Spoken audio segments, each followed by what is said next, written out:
Ito ang reading mo, Cancer. Welcome back to our channel. Naway nasa mabuti kayong kalagayan while watching the channel. This is a general reading. Kayo nang bahalang magpalit ng situation nyo sa reading ko.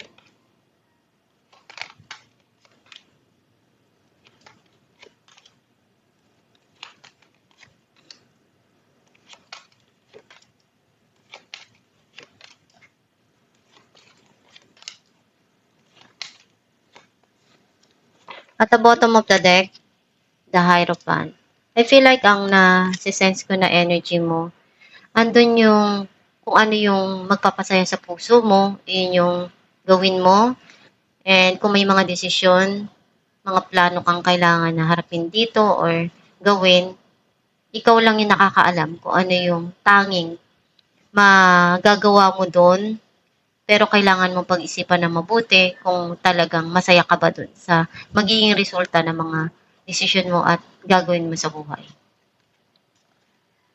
Ang mensahe ng card mo, meron ka ditong wish na darating or gustong-gusto na ibibigay sa'yo.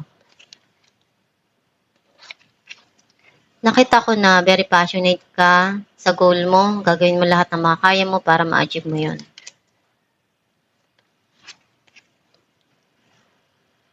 Gusto mo mapag-isa muna, mag-relax, bigyan ng time yung sarili mo, pag-isipan, at magmuni-muni sa mga nangyayari sa buhay mo ngayon. Andun yung pagmamahal ng dalawang tao or pagmamahal mo sa isang tao na binibigay mo, pinupunuan mo.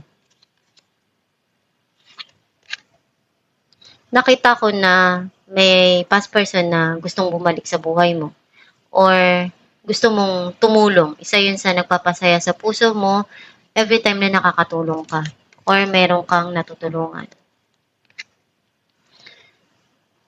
Andun yung very intuitive ka. Nararamdaman mo yun.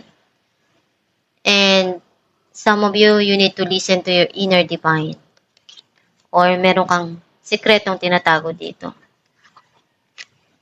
Meron kang hindi mapakawalan na memories na nagpapasaya para sa'yo or nagpapalungkot.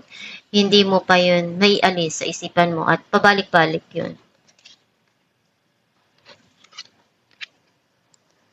May mga plano ka para sa kinabukasan mo. And some of you pwedeng iniisip mong mag-travel or may gusto kang puntahan. Clarify natin na ang Nine of Cups, the Hermit, and Seven of Cups. May mga desisyon ka kailangan dito na gawin and yung mga opportunity na binibigay sa'yo, hindi ka pa ready to decide. Dahil hindi mo pa mapakawalan yung past mo. May mga masayang memories doon na andun ka pa rin, nakastuck ka pa rin doon. May darating dito na gustong-gusto mo. Maaring connected siya dun sa past mo. May mga opportunity na ibibigay sa'yo pero kailangan mong pag-isipan ng mabuti. Clarify natin ang Four of Swords, the Moon, and Page of Cups. You keep it to yourself kung ano yung pinagdadaanan mo ngayon. Andun yung pagmamahal na binibigay or nararamdaman mo. Pero may mga desisyon ka dito na iniisip na gusto mo na ikaw lang sa ngayon na mag-decide doon. Some of you may darating dito na hindi mo inaasahan na taong magpaparamdam ng kanyang nararamdaman towards you. Clarify natin na ang Six of Cups,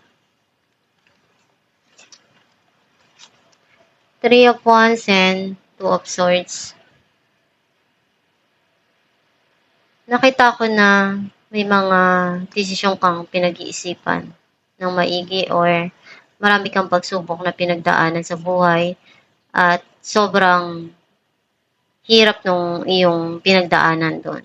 Some of you may past person sa buhay mo na pwedeng galing sa malayo or merong relationship na long distance dito. nakita ko na maraming pinagdaanan yung relasyon na yon. Maraming struggle na dumating along the way. Pero, naging matatag yung pagmamahal ng tao. Some of you, napapatulala ka kung minsan.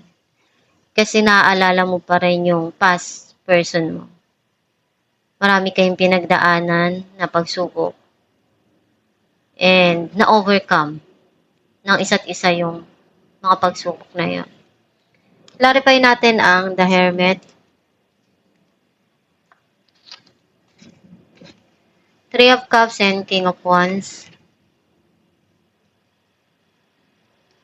Meron ditong darating na celebration or pagkikita. Maaaring magkaayos din. Andun yung very passionate or meron kang naaalala na moment or memories sa past na hindi mo makalimutan na very passionate. Andun yung masaya na memories para sa'yo na hindi mo makalimutan. Clarify natin ang Knight of Wands. The Emperor and Queen of Wands. Unti-unti ka nang nagiging okay, naghihil ka na doon sa mga pinagdaanan mo.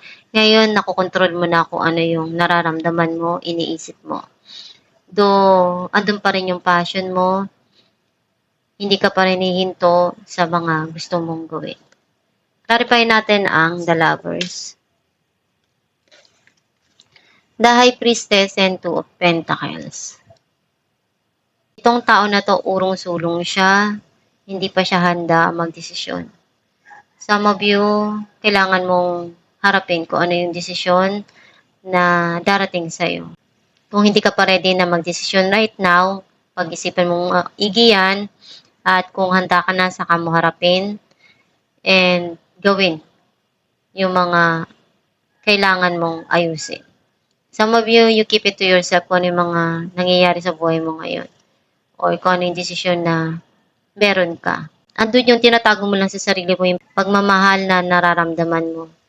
Kasi hindi ka pa handa na harapin kung ano yung dapat na desisyon doon. Clarify natin ang The High Priestess. Eight of Swords and Death. May mga gumugulo sa isipan mo at unti-unti naman yan na darating yung pagbabago dyan, makakaalis ka rin dun sa trap na sitwasyon na yan.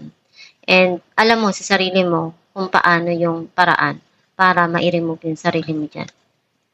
Clarify natin ang Two of Wands. Ace of Wands and the Star. Merong darating dito na sisimulan mo na passion, either opportunity, trabaho, project, or arts na talagang nagpapasaya or ina-enjoy mo. May mga pangarap ka dito na gusto mong ma-achieve sa buhay. Alamin natin kung ano mensahe ng iyong gabay.